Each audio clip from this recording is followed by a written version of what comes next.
तो पिछले वीडियो में हम देख रहे थे कि कैसे हम यूज़ कर सकते हैं अपने राउटर कंपोनेंट्स और राउटर्स। इसमें देखने वाले हैं कि राउटर कंपोनेंट्स का आखिर यूज़ क्या है और कैसे हम different different router components use कर सकते हैं अपने एप्लीकेशन में।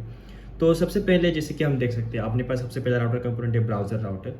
और ये क्या करता है, स्टोर करता है करंट लोकेशन कहाँ पे, ब्राउज़र के एड्रेस बार में, जो कि यहाँ पे हमने हाईलाइट करके रखा है।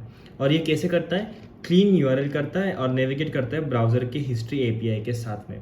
मतलब ये सब कुछ जो यूज़ करेगा ना वो ब्राउज़र का यूज़ करेगा, खुद का कुछ डालेगा नहीं अंदर। और उसके बाद होता है हैश राउटर। हैश राउटर क्या करता है, used when URL should not और can not go to the server.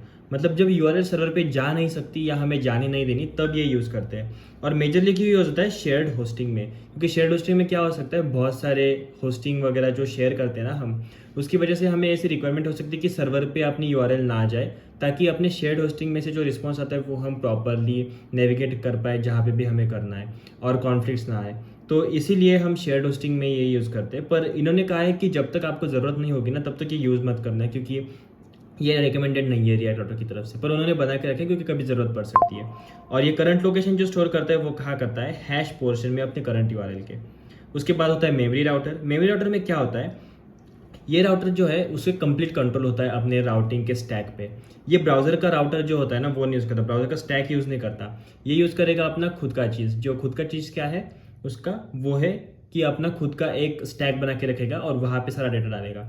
उसके बाद होता है टेस्टिंग के लिए यूज़। टेस्टिंग में हम बहुत सारी चीज़ें करते हैं, तो ब्राउज़र के स्टैक पे डिपेंड करने से अच्छा है कि खुद के स्टैक पे डिपेंड करे और वहाँ से चीज़ें हैंडल हो।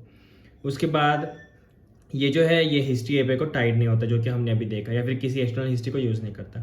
इसके बाद नेटिव राउटर। नेटिव राउटर क्या है, ये यूज़ होता है रिएक्ट नेटिव में। रिएक्ट नेटिव बेसिकली क्या है, अपना रिएक्ट जो है ना उसे हम मोबाइल पे यूज़ कर सकते हैं, मोबाइल एप्लीकेशंस बना कर, और हाइब्रिड तरीके से। लाइक एक ही कोड लिखोगे आप, पर वो सेम कोड एंड्रॉयड, iOS या फिर अभी कंप्यूटर पे भी चलता है या वेब पे भी चलता है, तो आप वो कर सकते हो। इसके लिए आपको यूज़ करना पड़ेगा अपना नेटिव राउटर। इसके बाद अपना राउटर से, राउटर क्या होता है, ये होता है राउटर का कॉन्टेक्स्ट प्रोवाइडर। मतलब सारे राउट्स के लिए कॉन्टेक्स्ट प्रोवाइडर की तरह काम करता है, और ये इंटरफेस की तरह भी काम करता है, जिसका यूज़ करके native router, memory router, hash router और ये ब्राउज़र राउटर बने हैं। मतलब ये बेस है सारे राउटर्स का।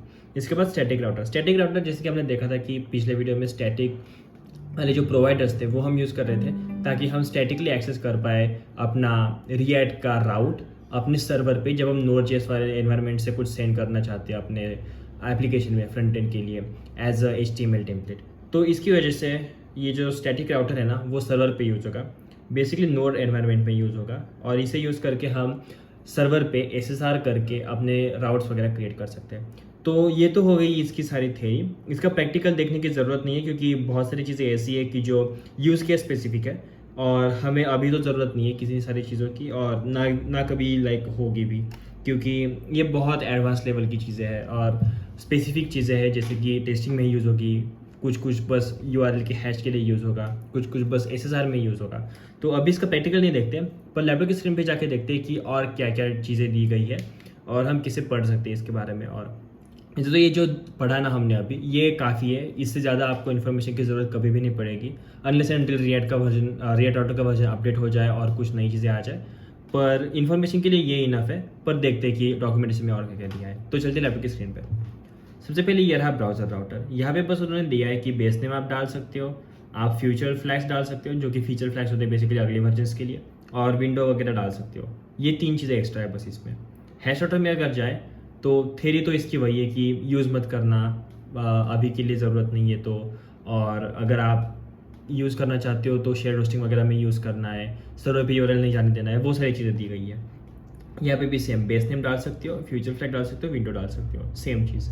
मेमोरी राउटर, मेमोरी राउटर पे इन्होंने दिया है कि इनिशियल एंट्रीज, इनिशियल इंडेक्स वगैरह क्या होता है, डिफ़ॉल्ट किसके लिए होता है, वो सारी चीज़ें।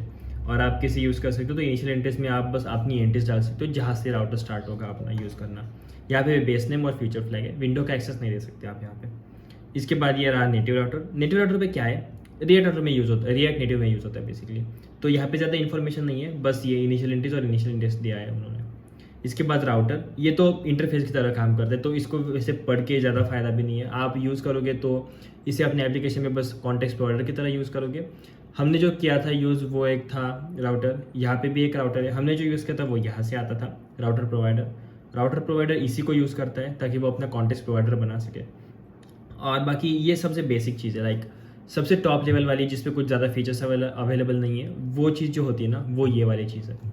और इसे एक्सटेंड करके सारी चीज़ें बनी है। और स्टैटिक राउटर, ये नोड.जेएस वाला देखो रिक्वेस्ट हैंडलर है अपना, और इसमें हम उन्होंने क्या किया है, रेंडर टू स्ट्रिंग किया है, और इसमें ये राउटर यूज़ किया है, और ये राउटर यूज़ करके वो रिस्पॉन्स पे राइट कर रहे हैं HTML, और रिस्पॉन्स को एंड कर रहे हैं। और ये क्रिएट सर्वर है, मतलब एक्सप्रेस का एप्लीकेशन है बेसिकली, नोड.जेएस का, या फिर नोड.जेएस में बना पड़ा एप्लीकेशन है। एक्सप्रेस नहीं यूज़ कर रहे वो, नॉर्मल नोड.जेएस का एप्लीकेशन है, HTTP सर्वर। वहाँ पे इन्होंने सारी चीज़ें डाल दी है, रिक्वेस्ट हैंडलर डाल दिया है, और यहाँ पे HTML राइट कर रहे हैं और सेंड कर रहे हैं रिस्पॉन्स, यानी कि एंड कर रहे हैं रिस्पॉन्स अपना। तो इस तरह से आप ये सारी चीज़ें यूज़ कर सकते हो। आई होप आपको समझ में आएगी चीज़ें, ज़्यादा कुछ हार्ड नहीं है, बस थियोरटिकल है बहुत ज़्यादा, यूज़ ज़्यादा होगा नहीं। ब्राउज़र राउटर सबसे ज़्यादा यूज़ होगा, जो कि हम कर भी रहे थे। हैश राउटर की ज़रूरत नहीं पड़ेगी मेरे ख्याल से, जब तक एकदम यूज़ के स्पेसिफिक चीज़ ना आ जाए। मेमोरी राउटर टेस्टिंग में यूज़ करोगे, लेकिन डिपेंड करता है कि कितनी बड़ी ऑर्गेनाइजेशन है या फिर कितना बड़ा कोड बेस है, उस हिसाब से टेस्टिंग की सारी चीज़ें चेंज होती है। और नेटिव राउटर तो रिएक्ट नेटिव सीखोगे तब यूज़ करोगे। शायद ले लेंगे हम इसी चैनल पे किसी टाइम अपने रिएक्ट नेटिव का भी एक ट्यूटोरियल वगैरह। और राउटर तो बेसिकली इंटरफेस है, और स्टैटिक राउटर तो अपना नॉर्मल स्टैटिक राउटर है, रिएक्ट एप्लीकेशन को अपने सर्वर पे चलाने के लिए। तो आई होप आपको सारी चीज़ें समझ में आ गई होंगी। मिलते हैं किसी अगले वीडियो, तब तक के लिए थैंक यू, बाय बाय।